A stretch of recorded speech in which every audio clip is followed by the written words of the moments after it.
உங்கள் வீடு தேடி வரும் அரசு. உங்களுடன் ஸ்டாலின்.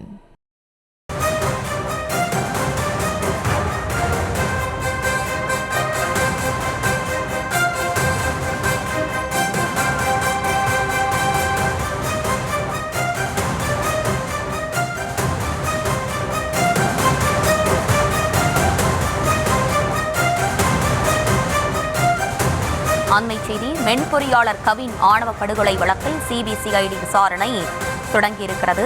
வழக்கு தொடர்பான ஆவணங்களை பெற்றுக்கொண்ட சிபிசிஐடி அதிகாரிகள் விசாரணையையும் தொடங்கியிருக்கிறார்கள்.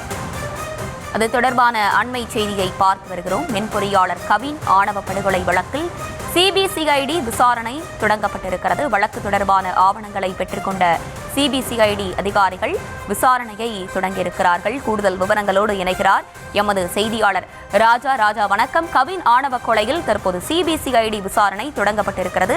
யார் தலைமையில் இந்த விசாரணை நடைபெற்று வருகிறது? முழு விவரங்கள் என்ன? வணக்கம். திருநெல்வேலி ஐடி ஊழியரின் கொலை வழக்கு தற்போது சிபிசிஐடிக்கு மாற்றப்பட்ட நிலையில் இந்த வழக்கை தொடர்ந்து விசாரணை நடத்த தேவையான ஆவணங்கள் மற்றும் பறிமுதல் பொருட்களை பெற்று வரும் பணியில் சிபிசிஐடி அதிகாரிகள் தீவிரமாக ஈடுபட்டு வருகின்றனர்.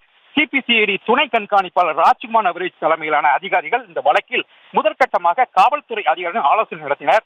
வழக்கில் பறிமுதல் செய்யப்பட்ட ஆவணங்கள் மற்றும் பிற முக்கிய பொருட்கள் காவல்துறையிலிருந்து பெறப்பட்டு பின்னர் சிபிசிஐடி அதிகாரிகள் புதிய வழக்காக பதிவு செய்து விரிவான விசாரணை ஆரம்பிக்க உள்ளதாக தகவல் தெரிவிக்கப்பட்டன.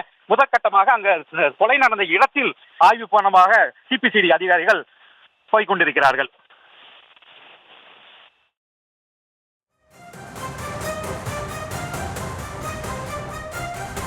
விவரங்களை வழங்கியமைக்கு நன்றி ராஜா.